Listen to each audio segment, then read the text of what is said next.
Hi, my name is Alexandria Procter. I'm the CEO and co-founder of DigsConnect. DigsConnect is South Africa's largest student accommodation marketplace. We match up landlords and students looking for accommodation. So I was born in the Eastern Cape in Port Elizabeth. After I finished school, I was 17 and went to UCT.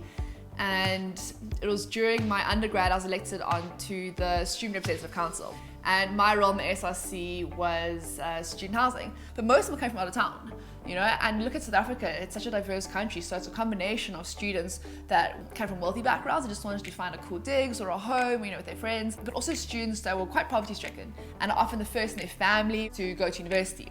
So it's this brand new experience for them, and they're arriving, you know, at this university in the city for the first time, and they generally had nowhere to go.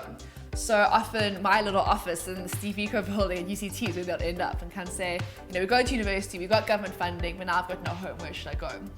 And so I had this Excel spreadsheet of all these landlords who were calling in at their properties, like where it was, and I was trying to match them up kind of like one to one.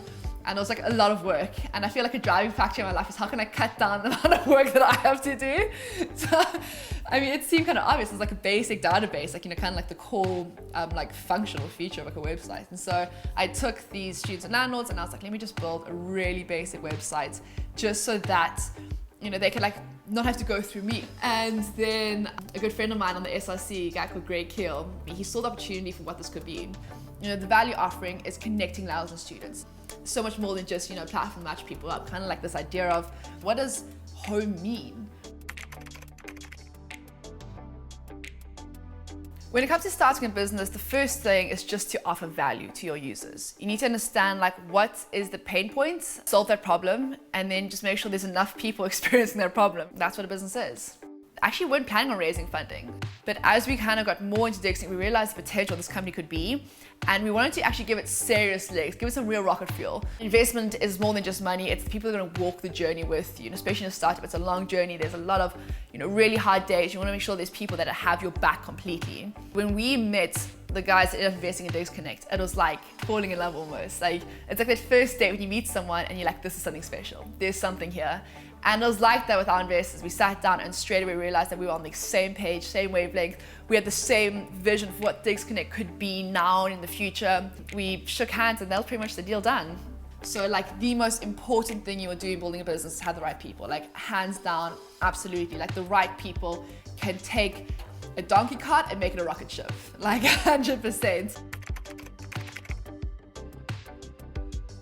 There aren't a lot of women in tech, you know, obviously in South Africa. And I think that people often, when they look at role models, they look for someone who they can relate to. And often it does mean you look for someone who kind of looks like you know, and I think if young girls are looking into the tech space and they're not seeing people they can relate to, I think they could feel like maybe it's not a space for them. You know, a defining part of my experience is that I'm naturally a very loud human being. I kind of a bit of like a bull, and I just go into like the China shop of the world and just like break my way through everything. I'm like absolutely unstoppable. When I want to do something, I will just do it. My advice for women going into the tech industry is don't wait for permission, and don't wait for approval, and don't wait for someone else to tell you what you can and can't do. Just do it. Just do it. You don't need anyone to tell you like, you know, do this or do that. If you've got an awesome idea, you're doing something really cool, if you're passionate and switched on and you just like want to like do something amazing for the world and humanity, just do it. Like right now, just do it. As the whole world experiences now, things get really hard sometimes, like really difficult, and it can feel like it just isn't your day, and it's not your month, or it's not your year, and you can just keep trying and keep hitting a brick wall sometimes, and it can just feel like everything is telling you to stop, and everything's telling you that, you know, this isn't going to work out, and maybe you're not strong enough or you're not capable enough. And what I always say is like it's literally impossible to fail until you stop trying. Wake up and say, I'm going to like give it another go, and you'll find something extraordinary along the way.